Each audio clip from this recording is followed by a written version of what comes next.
बोकारो के नावाडीह प्रखंड में अब्दुल कलाम की पीट पीट कर हत्या कर दी जाती है और इसके बाद आपसी सौहार्द बिगड़ने का खतरा उत्पन्न हो जाता है। दंगा होने की संभावना जताई जाती है और बताया जाता है कि दो धर्मों के बीच दंगा हो सकता था।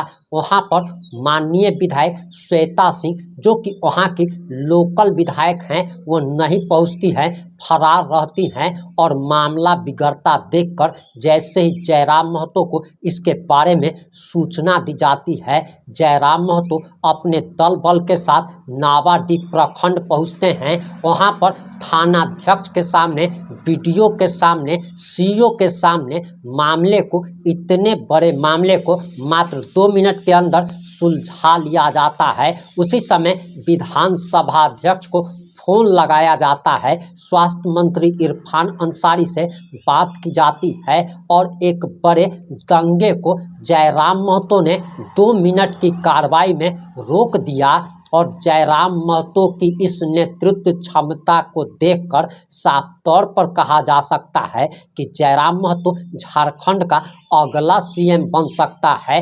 लेकिन हेमंत सोरेन ने इसकी भी चाल चल दी है और बताया जा रहा कि टाइगर जयराम महतो के इस एक्शन के बाद मुख्यमंत्री हेमंत सोरेन ने भी एक बैठक आयोजित की, कैबिनेट की मीटिंग होती है, 34 प्रस्ताव पर मुहर लगती है और राज्य सरकार ने झारखंड वासियों के लिए खजाना खोल दिया है। हजारों नौकरियां निकाली गई है और झारखंड के लोगों के लिए हेमंत सोरेन की सरकार ने खजाना खोल दिया है। और आखिर पूरा मामला क्या है, पूरा मामला इस बात से 8 मिनट की रिपोर्ट में हम आपको बताने जा रहे हैं। जोहार, नमस्कार, मैं प्रिंस कुमार सिंह और आप देख रहे हैं पॉजिटिव टॉक्स। अगर अभी तक आपने चैनल को सब्सक्राइब नहीं किया है तो खबरों से अपडेट रहने के लिए कृपया चैनल को सब्सक्राइब कर लीजिए और जो लोग भी ऑलरेडी कर चुके हैं उन तमाम लोगों को हृदय धन्यवाद। अब वापस आते हैं अपनी खबर पर और आपको बताते चले कि झारखंड के बोकारो के नावाडीह प्रखंड में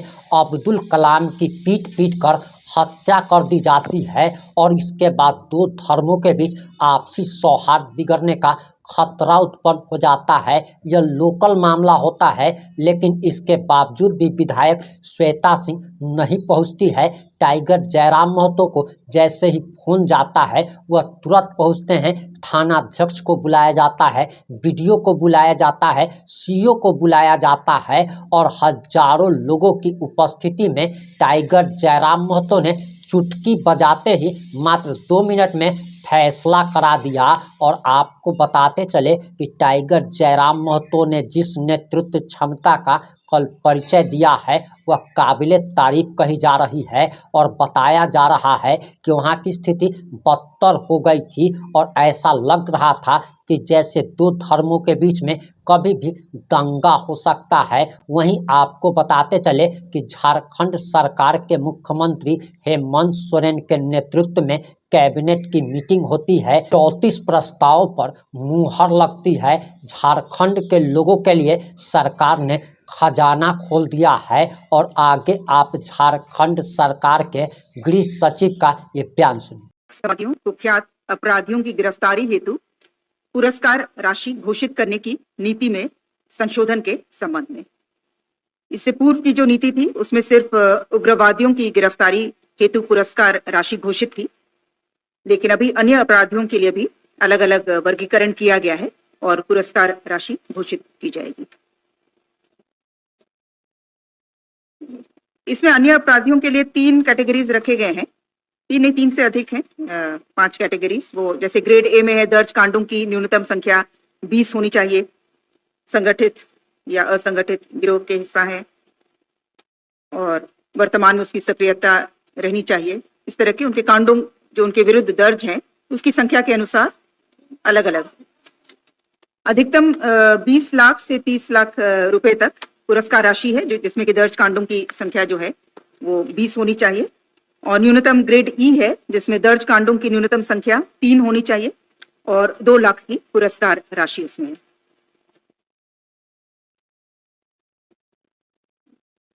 प्रस्ताव संख्या 2 पेयजल एवं स्वच्छता विभाग से झारखंड ग्रामीण पेयजलापूर्ति संचालन एवं संपोषण नीति 2025 का गठन। झारखंड ग्रामीण पेयजलापूर्ति संचालन एवं संपोषण नीति 2025।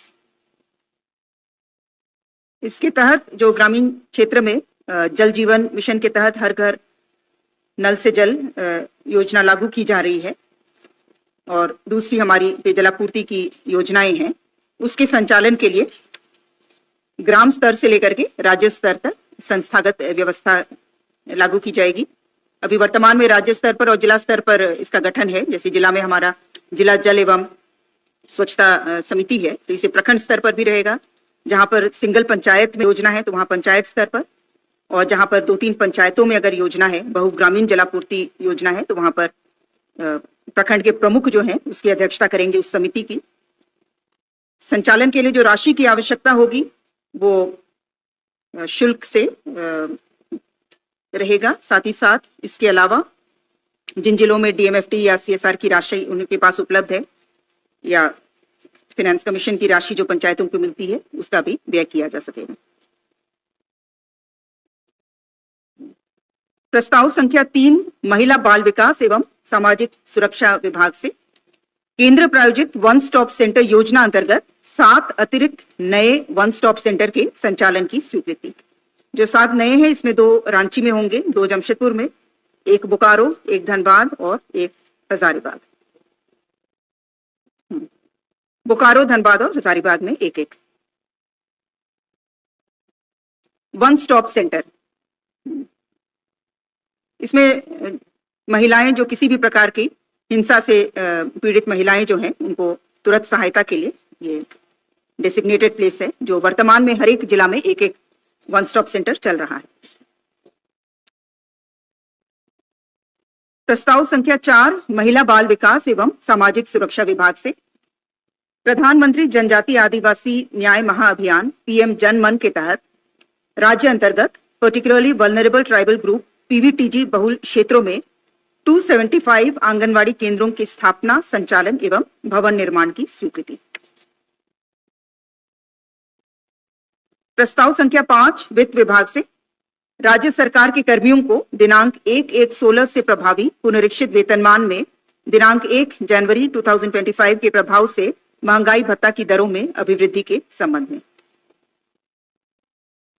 महंगाई भत्ता का दर 53% से बढ़ाकर 55% स्वीकृत किया गया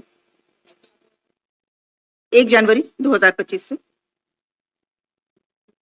प्रस्ताव संख्या 6 वित्त विभाग से दिनांक 1/1/16 से पुनरीक्षित प्रभावी राज्य सरकार के पेंशन पारिवारिक पेंशन भोगियों को 1 जनवरी 2025 के प्रभाव से महंगाई राहत की दरों में अभिवृद्धि के संबंध में।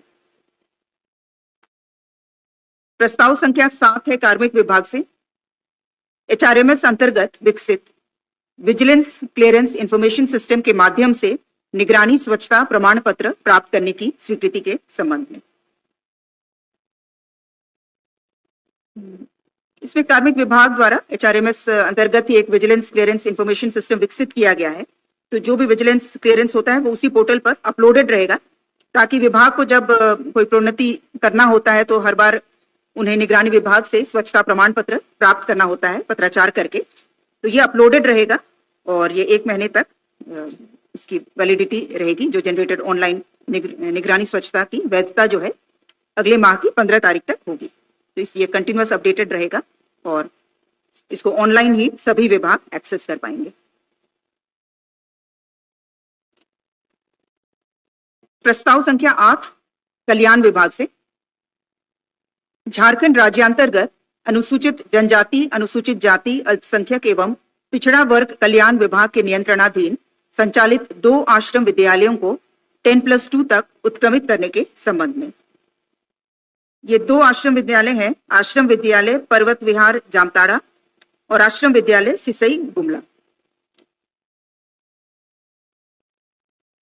प्रस्ताव संख्या 9 स्वास्थ्य विभाग से रिम्स रांची के अधीन कार्यरत सरकारी सहायक प्राध्यापकों को सह प्राध्यापक के पद पर दी गई प्रोन्नति हेतु सह प्राध्यापक तथा सह प्राध्यापकों को प्राध्यापक के पद पर प्रोन्नति प्रदान करने हेतु प्राध्यापक के छाया पदों के सृजन के संबंध में। इसमें जो सरकारी चिकित्सक जो रिम्स में पदस्थापित हैं, उन्हें 2017 में सह प्राध्यापक के पद पर ऑलरेडी इनको प्रमोशन दिया जा चुका है। उसको रेगुलराइज एक तरह से करने के लिए 34 शैडो पोस्ट का क्रिएशन किया जा रहा है, जो कि इनके रिटायर होते ही ये पोस्ट समाप्त हो जाएंगे। और प्राध्यापक के पद पर प्रोन्नति देने के लिए 16 सुपरन्यूमररी पोस्ट जो छाया पद है उसे क्रिएट किया जा रहा है।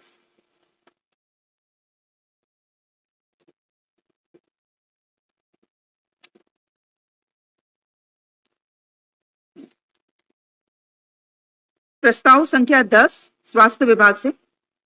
स्वास्थ्य चिकित्सा शिक्षा एवं परिवार कल्याण विभाग के अंतर्गत झारखंड फार्मासिस्ट संवर्ग नियमावली 2025 के गठन के संबंध में।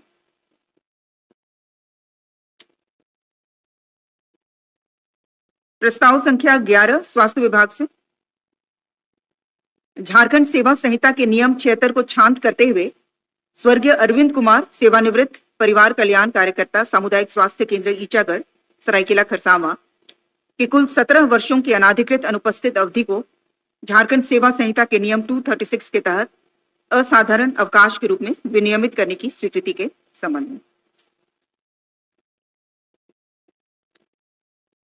इसमें राष्ट्रीय लोक अदालत में इनके पक्ष में वादी के पक्ष में पेंशन आदि भुगतान करने का निर्णय हुआ था और उसी के आलोक में आज मंत्रिपरिषद द्वारा भी स्वीकृति दी गई है। और प्रस्ताव में यह भी था कि जिन कारणों से जब ये अनाधिकृत रूप से अनुपस्थित थे, विभागीय कार्रवाई का संचालन नहीं हुआ, तो उसके लिए दोषी पदाधिकारी कर्मियों पर भी कार्रवाई की जाएगी। प्रस्ताव संख्या 12 है उच्च एवं तकनीकी शिक्षा विभाग।